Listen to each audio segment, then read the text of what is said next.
Welcome to my video மக்களே. நிறைய பேர் என்ன பிக் பாஸ் ரோஸ்டிங்ல பார்த்திருப்பீங்க, இல்ல நிறைய பேர் பார்க்காம கூட இருப்பீங்க. என்னை பத்தி சொல்லிடுறேன். நான் ஐசக். இன்னைக்கு எந்த வீடியோ பார்க்க போறேன்னா modern day relationship. Modern day ரிலேஷன்ஷிப்ல நிறைய ரிலேஷன்ஷிப் இருக்குங்க. எனக்கே நிறைய ரிலேஷன்ஷிப் தெரியாது. அதனால தான் வேலண்டைன்ஸ் டே ஸ்பெஷலா எத்தனை ரிலேஷன்ஷிப் இருக்குன்னு உங்களுக்கு சொல்லலாம்னு வந்துட்டேன். இந்த வீடியோ ரொம்ப லென்த்தாலாம் போகாதுங்க. ஷார்ட் அண்ட் கிறிஸ்பா காமெடியா உங்களுக்கு போர் அடிக்காம இந்த வீடியோல எல்லா ரிலேஷன்ஷிப் பத்தியும் சொல்லிடுறேன். வீடியோ ஃபுல்லா பாருங்க. நீங்க என்ன சப்போர்ட் பண்ண நினைச்சீங்கன்னா லைக் பண்ணிட்டு வீடியோ பாருங்க. அப்புறம் ஹைப் பட்டன் ஒன்னு இருக்கும், அதையும் பிரஸ் பண்ணீங்கன்னா ரொம்ப யூஸ்ஃபுல்லா இருக்கும். இல்ல நீங்க ஸ்ட்ரிக்ட் ஆபீசரா இருந்தீங்கன்னா வீடியோ பாருங்க, பிடிச்சா அந்த ஹைப் பட்டனை பிரஸ் பண்ணுங்க. சரி, வீடியோக்குள்ள போலாமா? மக்களே, அந்த காலத்துல இருந்து இந்த காலம் வரைக்கும் வேலண்டைன்ஸ் டேனா என்னது? லவ் சொல்றது. 80s கிட்டா இருக்கட்டும், 90s கிட்டா இருக்கட்டும், இல்ல 2K கிட்டா கூட இருக்கட்டும், வேலண்டைன்ஸ் டே அன்னைக்கு என்ன பண்ணணும்? லவ் சொல்லணும். என்ன 80s கிட் 90s கிட்லாம் லெட்டர் மூலியமா லவ் சொன்னாங்க. ஆனா இப்ப 2K கிட்ஸ்லாம் மெசேஜ், மீம்ஸ், ரீல்ஸ் என்னென்னமோ வகையில லவ் சொல்றாங்க. டைரக்டா சொன்னாலும் சரி, இன்டைரக்டா சொன்னாலும் சரி, வேலண்டைன்ஸ் டேனா லவ் சொல்லணும். அதைத்தானே நம்ம காலங்காலமா பின்பற்றிட்டு வரோம். சரி, மேட்ருக்கு வருவோம். 80s 90sலாம் ரிலேஷன்ஷிப்ல இருக்காங்கன்னு சொன்னா லவ் பண்றாங்கன்னு அர்த்தம், கல்யாணம் பண்ணிக்க போறாங்கன்னு அர்த்தம். ஆனா இப்போ 2026ல ரிலேஷன்ஷிப்ல இருக்காங்கன்னு சொன்னா லவ் பண்றது இல்லைங்க, அவங்க ரிலேஷன்ஷிப்ல இருக்காங்களா அப்படின்னு. எந்த ரிலேஷன்ஷிப்ல இருக்குன்னு கேட்டா என்னென்ன பேரோ சொல்றாங்க. அதெல்லாம் என்னென்ன ரிலேஷன்ஷிப்ன்றது தான் நான் ஒன்னு ஒன்னா சொல்ல போறேன். இதுல எந்த ரிலேஷன்ஷிப்ல நீங்க இருக்கீங்கன்றத நீங்களே பார்த்து தெரிஞ்சுக்கீங்க. இந்த 90s கிட்லாம் அந்த காலத்துல லவ்னு சொன்னாலே 2G நெட்வொர்க் மாதிரி ரொம்ப ஸ்லோவா இருப்பாங்க. ஆனா இப்ப இருக்க 2K கிட்லாம் அப்படி இல்லைங்க, ஒய்ஃபை மாதிரி என்ன ஸ்பீடா இருக்காங்க. அன்னைக்கே லவ் சொல்றாங்க, அன்னைக்கே பேசுறாங்க, அன்னைக்கே ஹக் பண்றாங்க, அன்னைக்கே என்னென்னமோ பண்றாங்க. என்னதான் 90s லவ்லயும் 2K லவ்லயும் அவ்வளவு வேற்றுமைகள், அவ்வளவு டிஃபரன்ஸ் இருந்தாலும் பிரச்சனை என்னமோ ஒரே பிரச்சனை தான். என்ன டிஃப்ரெண்ட் பிளாட்ஃபார்ம்ல நடக்குது, வேற ஒண்ணும் இல்ல. லவ்ல காலகட்டங்கள் வேணா மாறலாம், ஆனா பிரச்சனைகள் மாறவே மாறாது. என்ன சொல்றீங்க? லவ்ல விழுந்த ஆம்பளையும் திருப்பி போட்ட ஆம்பளையும் கஷ்டப்படாம இருந்ததா சரித்திரமே இல்லைங்க. சரி, இப்ப என்னென்ன ரிலேஷன்ஷிப் இருக்குன்னு பார்ப்போம். முதல்ல கமிட்டட் ரிலேஷன்ஷிப். கமிட்டட் ரிலேஷன்ஷிப்னா நார்மலா லவ் பண்றதுங்க. பாய் ஃப்ரெண்ட், கேர்ள் ஃப்ரெண்ட் ரெண்டு பேருமே எல்லாருக்குமே தெரிஞ்சு லவ் பண்ணுவாங்க. இவங்க அவங்கள லவ் பண்றாங்கப்பா, அவங்க இவங்கள லவ் பண்றாங்கப்பான்னு எல்லாருக்குமே தெரிஞ்சு ரெண்டு பேருமே லவ் பண்றது. ரெண்டு பேருமே இந்த ரிலேஷன்ஷிப்ல கல்யாணம் பண்ணிக்க விரும்புவாங்க. கல்யாணம் பண்ணிக்கிறதுக்காக தான் லவ் பண்றாங்க. இதுதான் கமிட்டட் ரிலேஷன்ஷிப். இந்த கமிட்டட் ரிலேஷன்ஷிப் தான் பெரும்பாலான 80s கிட் 90s கிட்லாம் பண்ணியிருந்தாங்க. ஆனா இப்போ இந்த கமிட்டட் ரிலேஷன்ஷிப் இருக்கான்னே தெரியல. ஏன்னா இப்ப யாருமே கல்யாணம் பண்ணிக்கிறதுக்காக லவ் பண்றதே கிடையாதுங்க. கல்யாணம் பண்ணிக்கிறத தவிர மத்த எல்லாத்துக்குமே ரெடியா இருக்க மாதிரி தான் எனக்கு தெரியுது. சரி, இதுதாங்க கமிட்டட் ரிலேஷன்ஷிப். Next marriage. இந்த மேரேஜ் ரிலேஷன்ஷிப் உங்க எல்லாருக்குமே தெரியும். இது அரேஞ்ச் மேரேஜா இருக்கலாம், இல்ல லவ் மேரேஜா இருக்கலாம். இந்த மேரேஜ் ரிலேஷன்ஷிப்ல ரெண்டு பேருமே ஒன்னா இருப்பாங்க. இன்பம் துக்கம் எல்லாத்தையும் ஒன்னா சேர்ந்து பார்ப்பாங்க. கடைசி வரைக்கும் ஒன்னா இருப்பாங்க. புள்ள குட்டி பெத்துப்பாங்க. அதுக்கப்புறம் அதுங்க வளர்ந்து அதுங்களை கல்யாணம் பண்ணி வைப்பாங்க. இதுதான் மேரேஜ் ரிலேஷன்ஷிப். இதுவும் நம்மளுக்கு தெரியும். அடுத்து லாங் டிஸ்டன்ஸ் ரிலேஷன்ஷிப். இதுவும் நிறைய பேருக்கு தெரியும். பக்கத்து பக்கத்துல இல்லாதவங்க, வேற நாட்டுல இருக்கவங்கள லவ் பண்றவங்க, இல்ல ஒர்க் விஷயமா வெளிநாட்டுக்கு போனவங்க, அவங்களெல்லாம் வந்து பக்கத்துல இருந்து லவ் பண்ண முடியாது. அதனால அது எல்லாத்தையுமே நம்ம லாங் டிஸ்டன்ஸ் ரிலேஷன்ஷிப் குள்ள கொண்டு வரலாம். இவங்க என்னன்னா ஒருத்தரை பார்த்துக்க முடியாது, ஆனா தூரத்துல இருந்தே பேசிப்பாங்க. மெசேஜ் மூலியமா பேசிக்கலாம், வீடியோ கால் மூலியமா பேசிக்கலாம், இல்ல கால் மூலியமா பேசிக்கலாம், லெட்டர், இமெயில் என்னென்ன கிடைக்குதோ அது மூலியமா வேணா பேசிக்கலாம். இதுதான் லாங் டிஸ்டன்ஸ் ரிலேஷன்ஷிப். இந்த ரிலேஷன்ஷிப் கல்யாணம் வரைக்கும் போகுமானா அது அவங்கள சம்பந்தப்பட்டது. சோ இந்த லாங் டிஸ்டன்ஸ் ரிலேஷன்ஷிப் பத்தியும் நம்ம எல்லாருக்குமே தெரியும். சோ நெக்ஸ்ட் போயிடலாம். என்னடா இசக்கை இன்னும் பொதுவான ரிலேஷன்ஷிப் பேருங்களா சொல்லிட்டு இருக்கேன்னு கேக்குறீங்களா? வெயிட் பண்ணுங்க, இதுக்கப்புறம் தான் பசங்களாம் வரானுங்க. நெக்ஸ்ட் ரிலேஷன்ஷிப் வந்து பிளிங்ன்ற ரிலேஷன்ஷிப் நீங்க நிறைய பேர் கேள்விப்பட்டிருப்பீங்க. இது வந்து சீரியஸான ஒரு ரிலேஷன்ஷிப்பே இல்லையாங்க, ஒரு ஷார்ட் டேர்ம் ரிலேஷன்ஷிப். மோஸ்ட்லி இந்த அட்ராக்ஷன் பேஸ்டு தான் இந்த பிளிங் ரிலேஷன்ஷிப். இதுல வந்து எமோஷனல் இருக்காது, சென்டிமெண்ட்ஸ் இருக்காது, கமிட்மெண்ட்ஸ் இருக்காது. எனக்கு உன்னை பிடிச்சிருக்கு, நான் உங்ககிட்ட பேசுறேன், இல்ல நான் உன்னை லவ் பண்றேன், நம்ம ரிலேஷன்ஷிப்ல இருக்கோம். இதுதான் ஃபிளிங் ரிலேஷன்ஷிப். இது வெறும் அட்ராக்ஷன் பேஸ்டு ரிலேஷன்ஷிப்புங்க. எனக்கு உன்னை பிடிச்சிருக்கு, உங்க கூட பழகுற வரைக்கும் பழகும், பிடிக்கலையா கம்முன்னு கிளம்பிட்டே இருப்போம். அதுதான் ஃபிளிங் ரிலேஷன்ஷிப். இது நல்லா இருக்குல்ல? நிறைய பேர் இப்ப அதைத்தான் பண்ணிட்டு இருக்காங்க. விஜய் ஆண்டனி கூட ஒரு இன்டர்வியூல சொல்லியிருப்பாரு, நான் கூட ஃபிளிங் ரிலேஷன்ஷிப்க்கு ரெடியா இருக்கேன், இது கேட்க நல்லா இருக்கேப்பா, எந்த ஒரு கமிட்மெண்ட்டும் இல்லாம அப்படின்னு. நல்லா தான் இருக்கு, இருந்தாலும் எமோஷன்ஸே இல்லாத ரிலேஷன்ஷிப் என்ன ரிலேஷன்ஷிப்புங்க? ஏதோ நெக்ஸ்ட் போவோம். நெக்ஸ்ட் வந்து கேஷுவல் டேட்டிங். கேஷுவல் டேட்டிங்னா ஒரு ஃபர்ஸ்ட் மீட்டப் மாதிரி. சும்மா நான் பார்த்தேன், எனக்கு உன்னை பிடிச்சிருக்கு, வாங்க ஒரு காஃபி ஷாப் போகலாம், இல்ல எங்கன்னா வாங்கி வெளில போலான்னு 2 பேரும் பழகுறதுக்கான ரிலேஷன்ஷிப். இந்த ரிலேஷன்ஷிப் மோஸ்ட்லி ஒருத்தர் ஒருத்தரை பத்தி தெரிஞ்சுக்கிறதுக்கான ரிலேஷன்ஷிப்பா தான் இருக்கும்னு நினைக்கிறேன். அதுக்கப்புறம் நெக்ஸ்ட் ஸ்டெப் போவாங்களான்னு தெரியல. வா நம்ம 2 பேரும் போய் காஃபி குடிக்கலாம், எனக்கு உங்க கூட பேச பிடிச்சிருக்கு, வா உட்காந்து பேசிட்டு இருக்கலாம், இல்ல நம்ம 2 பேரும் ஒன்னா டைம் ஸ்பெண்ட் பண்ணலாம் அப்படின்னு நமக்கு பிடிச்சவங்க கூட டைம் ஸ்பெண்ட் பண்ணதுக்காக தான் இந்த கேஷுவல் டேட்டிங் அப்படின்ற ஒரு ரிலேஷன்ஷிப். இது கூட நிறைய பேர் பண்ணுவாங்க காமனா. என்ன, நாங்களாம் வந்து ஃப்ரெண்ட்ஸ்ன்னு சொல்லி பண்ணுவோம். இப்ப இருக்கவங்க இதுக்கு பேர் வச்சு கேஷுவல் டேட்டிங்னு டேட்டிங் கூட்டின்னு போறாங்க. சரி, அடுத்த ரிலேஷன்ஷிப் பேரை பார்க்கலாம். அடுத்த ரிலேஷன்ஷிப் தான் ரொம்ப முக்கியமான ரிலேஷன்ஷிப். இது பசங்களுக்கு ரொம்ப பிடிச்ச ரிலேஷன்ஷிப். நீங்க நிறைய பேர் கெஸ் பண்ணிருப்பீங்கன்னு நினைக்கிறேன். ஆமாங்க, ஃப்ரெண்ட்ஸ் வித் பெனிஃபிட்ஸ். அடடடடடா, இது கேட்கும் போதே பசங்க முகத்துல என்ன சிரிப்பு. ஃப்ரெண்ட்ஸ் வித் பெனிஃபிட்னா ஒண்ணும் இல்லைங்க, நம்ம ஃப்ரெண்ட்ஸா தான் இருப்போம், நம்ம ஃப்ரெண்ட்ஸ் தான், ஆனா எல்லாமே பண்ணுவோம். 2 பேர் ஃப்ரெண்ட்ஸாவே இருப்போம், ஃப்ரெண்ட்ஸாவே ஒன்னா போவோம். அது எப்படின்னா லவருக்கு மேல ஹஸ்பண்டுக்கு கீழன்ற மாதிரி ஹஸ்பண்ட் அண்ட் ஒய்ஃபும் பண்ற எல்லா விஷயத்தையும் அவங்க பண்ணுவாங்க. ஆனா ஃப்ரெண்ட்ஸ்னு சொல்லிப்பாங்க. அதுதான் ஃப்ரெண்ட்ஸ் வித் பெனிஃபிட்ஸ். இது கூட நல்லா தான் இருக்கு. இதை கூட நிறைய பேர் பண்ணிட்டு தான் இருக்காங்க. வாழுங்கடா வாழுங்கடா. இந்த ரிலேஷன்ஷிப்லயும் அவ்வளவா பிரச்சனை எல்லாம் வராதுங்க. ஏன்னா 2 பேரும் ஃப்ரெண்ட்ஸா தான் இருக்காங்க. 2 பேருக்குள்ள எந்த கமிட்மெண்ட்டும் கிடையாது. ஆனா பெனிஃபிட்ஸ் மட்டும் என்ஜாய் பண்ணிக்கிறாங்க. அதனால இங்க என்ன பிரச்சனை வரப்போகுது? அவங்களுக்கு என்ன பிரச்சனை? அவங்களை கட்டிக்க போறவங்களுக்கு தான் பிரச்சனை. சரி, அதுக்குள்ள நம்ம போக வேணாம். இதுதான் ஃப்ரெண்ட்ஸ் வித் பெனிஃபிட்ஸ். இது எல்லாருக்குமே தெரியும். நம்ம அடுத்ததுக்கு போவோம். அடுத்தது வந்து ஹூக் அப் ரிலேஷன்ஷிப். இந்த ஹூக் அப் ரிலேஷன்ஷிப்னா என்னன்னா, என்னைக்கோ ஒரு நாள் மீட் பண்ணிக்கிறாங்க, அன்னைக்கு மட்டும் அவங்க 2 பேரும் க்ளோஸா இருப்பாங்க. அதுதான் ஹூக் அப் ரிலேஷன்ஷிப்பா. அதுக்கப்புறம் அவங்க பேசிப்பாங்களான்னு கேட்டீங்கன்னா கிடையாது. அதுக்கப்புறம் அவங்களுக்குள்ள பெரிய கான்டாக்ட்லாம் இருக்காது. என்னைக்கு நான் ஒரு நாள், வருஷத்துக்கு ஒரு நாள் மீட் பண்ணுவாங்க, அன்னைக்கு அவங்க 2 பேரும் ஒண்ணுமா ஜாலியா இருப்பாங்க. அதுக்கு பேர் தான் ஹூக் அப் ரிலேஷன்ஷிப்பா. இதெல்லாம் சொல்லும் போது எனக்கே காண்டா தான் இருக்கு. இருந்தாலும் இதுக்கு இதெல்லாம் பேர் வச்சிருக்காங்க. அடுத்த ரிலேஷன்ஷிப் பேர் வந்து சிச்சுவேஷன்ஷிப். இது அதுக்கும் ஒரு படி மேலங்க.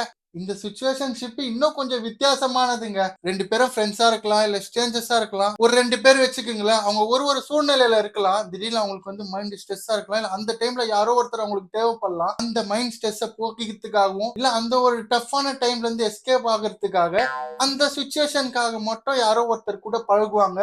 அதுதான் சிச்சுவேஷன்ஷிப். மேபி அவங்க புருஷன் கூட சண்டையா இருக்கலாம். அந்த டைம்ல அவங்க டவுனா இருக்கும்போது யாரோ ஒருத்தன் அப்ப ஹாய்ன்னு மெசேஜ் பண்ணா வாடா அப்படின்ற மாதிரி 2 பேரும் ஒன்னா பழகுறாங்களே, அதுதான் சிச்சுவேஷன்ஷிப். அவங்க ஹஸ்பண்ட் திரும்பவும் நல்லா பேசிட்டாருன்னா அவள்தான் இவரு காலி, உங்களை கழட்டி விட்டுருவாங்க. இது கூட நிறைய பேர் பண்றாங்க.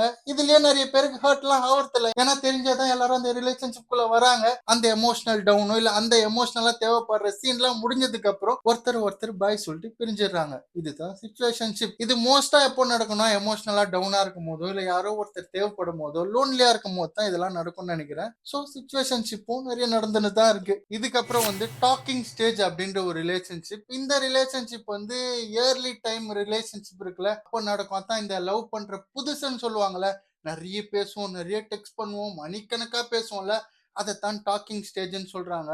இது எல்லா ரிலேஷன்ஷிப்லயும் நடக்கும். ஒருத்தரை பத்தி தெரிஞ்சுக்கிறதுக்கு முன்னாடி நல்லா நிறைய பேசுவோம், தெரிஞ்சுக்கிறதுக்கு அப்புறம் அவங்களுக்கு ஒரு கால் கூட பண்ண மாட்டோம். இதுதான் டாக்கிங் ஸ்டேஜ்னு சொல்றாங்க. இது காமனா எல்லாருக்குமே தெரியும். இந்த டாக்கிங் ஸ்டேஜ் ரிலேஷன்ஷிப்பை ஃபிளர்ட்டிங்னு கூட சொல்லலாம். சும்மா நிறைய பேசுறது, கடலை போடுறது, ஃபிளர்ட் பண்றது, ஒரு வைப் செக்கிங்னு வச்சுக்கீங்களேன். எனக்கும் உனக்கும் வைப் ஒர்க் அவுட் ஆகுதா அப்படின்னு செக் பண்ற மாதிரி 2 பேரும் நிறைய பழகுவாங்க, நிறைய பேசுவாங்க.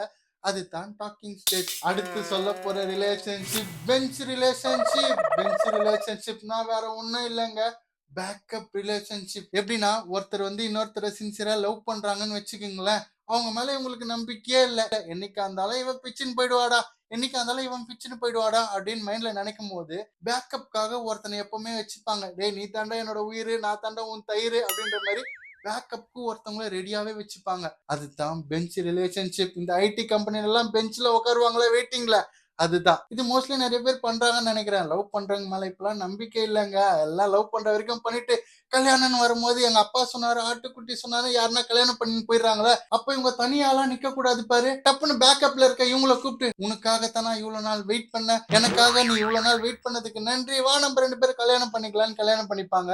அந்த ரிலேஷன்ஷிப் தான் பெஞ்ச் ரிலேஷன்ஷிப். இது அந்த காலத்துல இருந்தே நடந்துகிட்டு தான் இருக்கு. இப்பதான் இதுக்கு பேர் வச்சிருக்காங்க. அடுத்தது பிரெட் கிரம்பிங் ரிலேஷன்ஷிப். இந்த ரிலேஷன்ஷிப் வந்து ஒருத்தரை காண்டாக்கும், ஒருத்தர் ஹாப்பியாக்கும், அந்த மாதிரி ரிலேஷன்ஷிப்புங்க. இப்போ ஒரு பார்ட்னர் வந்து உங்க மேல இன்ட்ரெஸ்ட் காமிக்காமலே இருக்காருன்னு வச்சுக்கோங்களேன், அவரு உங்க மேல இன்ட்ரெஸ்ட் காமிக்க வைக்கிறதுக்காக நம்ம வேற ஒருத்தர் கிட்ட பழகுற மாதிரி ஒரு ஆக்ட் கொடுப்போம்ல, அதுதான் பிரெட் கிரம்பிங் ரிலேஷன்ஷிப். இதுல ஒருத்தருக்கு ஹாப்பினஸ், ஒருத்தர் பலியாடு தான். ஒருத்தரை சந்தோஷப்படுத்துறதுக்காக இன்னொருத்தரை பலி கொடுக்கிற மாதிரி தான் இந்த ரிலேஷன்ஷிப். இருந்தாலும் பண்ணிட்டு தான் இருக்காங்க. ஏன்னா ஒரு சில பார்ட்னருக்கு அவங்க கூட இருக்கும்போது அவங்களோட வேல்யூ தெரியாது. இதுவே அவங்க வேற ஒருத்தவங்க கிட்ட பேசும்போது அப்பதான் பொசசிவ் வரும். அப்பதான் நம்மளோட பார்ட்னர் அழகா இருக்காங்கன்னு அவங்களுக்கு தெரியும். அதெல்லாம் ப்ரூவ் பண்ணதுக்காக தான் இந்த பிரெட் கிரம்பிங் ரிலேஷன்ஷிப். நீ என் பக்கம் திரும்பலையா, அதை இப்ப திரும்ப வைக்கிறேன் பாருன்னு இன்னொருத்தனை பார்த்து அப்படி கண்ணடிச்சா போதும், இல்ல ஒருத்தவங்களுக்கு டெக்ஸ்ட் பண்ணா போதும், இவங்களுக்கு ஆட்டோமேட்டிக்கா பொசசிவ் லவ் எல்லாமே கூடிடும். என்ன இதுல இன்னொரு ஒரு ஆளு பலியாடு ஆகணும். என்ன பண்றது, இங்க ஒருத்தர் பலியாடு ஆனா தான் இன்னொருத்தர் மட்டன் சாப்பிட முடியுதுப்பா. சரி, அடுத்த ரிலேஷன்ஷிப் பார்ப்போம். அடுத்து வந்து ஆன் ஆஃப் ரிலேஷன்ஷிப். கேட்கவே செம்மையா இருக்குல்ல. ஆன் ஆஃப் ரிலேஷன்ஷிப்னா வேற ஒண்ணும் இல்லக்க, இந்த பிரேக்கப் பேட்சப்லாம் நடக்குதுல.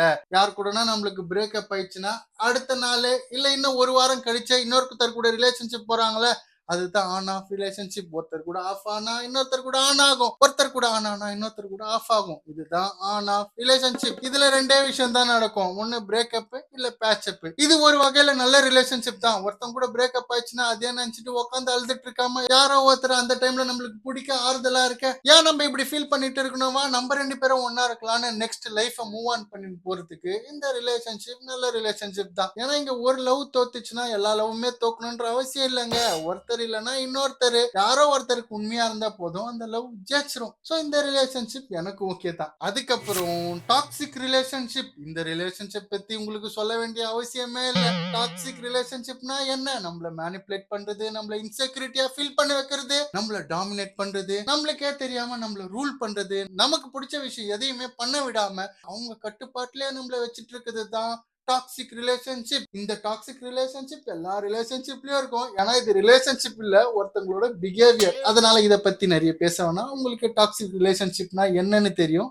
அதனால நெக்ஸ்ட் பார்ப்போம். நெக்ஸ்ட் பார்க்க போற கேட்டகரி வந்து டிஜிட்டல் ஏஜ் கேட்டகரி. இது வந்து டிஜிட்டலா மட்டும் தான், இந்த சோசியல் மீடியால மட்டும் பழகுறாங்களே அந்த ரிலேஷன்ஷிப்பை பத்தி. இது கூட நிறைய பேருக்கு மீன் ஆகும். ஏன்னா நிறைய பேர் இப்போ சோசியல் மீடியால தான் லவ் பண்றாங்க, நேர்ல லவ் பண்றதே கிடையாது. யாருக்கும் டைம் இல்லைங்க.